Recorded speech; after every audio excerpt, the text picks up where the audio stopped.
bersyukur karena kita masih diberkati oleh Tuhan dan boleh diberi kesempatan oleh Tuhan untuk bersama-sama bersyukur atas setiap pertolongan Tuhan dalam hidup kita. Hari ini kita bersama-sama belajar firman Tuhan yang terambil dari kitab Kolose pasal 4 ayat 2 sampai dengan ayat yang kelima. Saya memberikan tema untuk kita bersama-sama merenungkan firman Tuhan pada pagi hari ini, yaitu saling mendoakan. Ibu bapa, saudara yang terkasih di dalam nama Tuhan Yesus Kristus, Paulus merupakan seorang rasul yang memiliki semangat juang tinggi dalam pelayanan. Sekalipun ia terbelenggu di dalam penjara, tapi iman dan semangatnya terus berkobar. Ini terbukti dari setiap surat yang ia tulis dari penjara untuk menyemangati jemaat Tuhan. Hal ini terus ia lakukan secara rutin. Salah satu surat yang ia tulis adalah surat kepada jemaat di Kolose. Melalui surat ini ia memberikan nasihat, penguatan, pengajaran tentang iman Kristen supaya jemaat tidak terpengaruh dengan berbagai ajaran yang mempengaruhi iman daripada jemaat.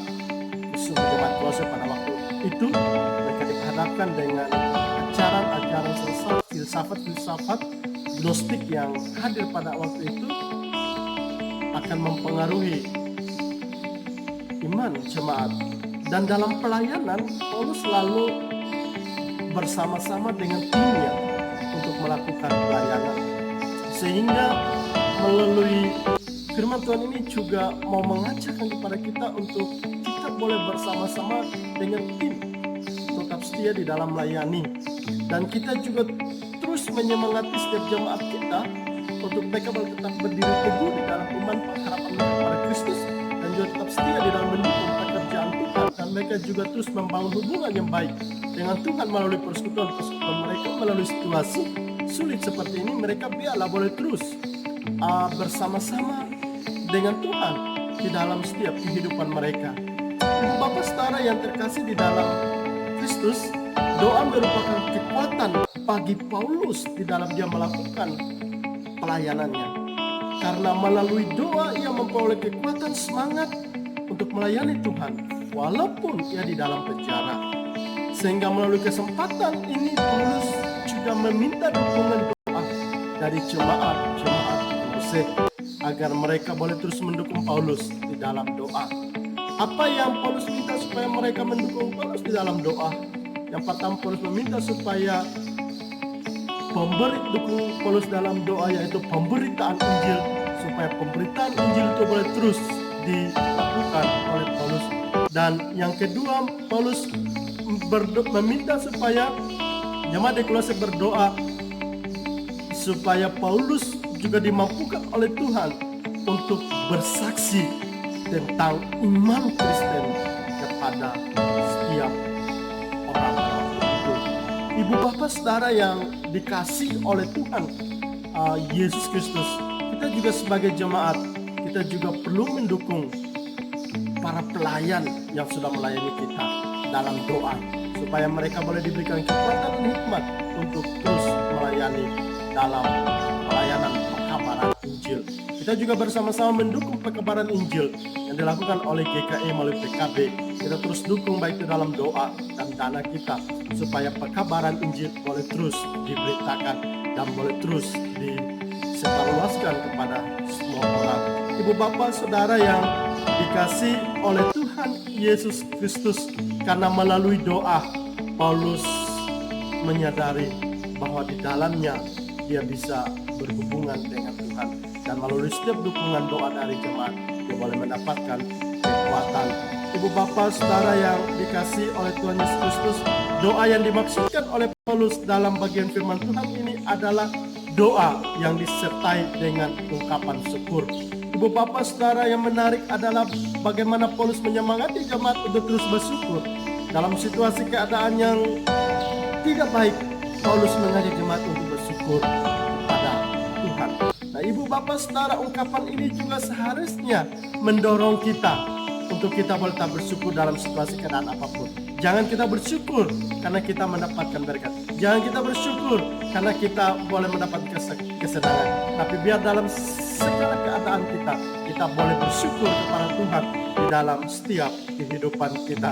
Karena itu Bapak Ibu Saudara, bersyukur saling mendukung dalam doa. Itu yang dianjurkan oleh Paulus melalui bacaan pada pagi hari ini. Ajakan Paulus seharusnya terus mengubah cara berpikir kita. Baik itu kita sebagai jemaat, di dalam kita bersyukur, mari kita bersyukur dalam segala situasi keadaan seperti pun kita harus tetap bersyukur kepada Tuhan di dalam seluruh kehidupan kita. Ibu bapak saudara yang dikasihi oleh Tuhan Yesus Kristus, belajar dari Paulus ketika dia memberikan semangat, dorongan kepada jemaat, maka kita juga harus belajar untuk terus menyemangati setiap jemaat dalam situasi keadaan seperti ini. Apa yang harus kita lakukan di dalam kehidupan kita melalui perenungan pada hari ini? Yang pertama yang harus kita lakukan adalah kita harus terus bertekun di dalam doa. Karena doa merupakan sumber kekuatan bagi orang percaya. Maka kita harus tekun dalam doa. Tekun artinya kita harus melakukan dengan semangat, yaitu semangat yang berpaut pada doa.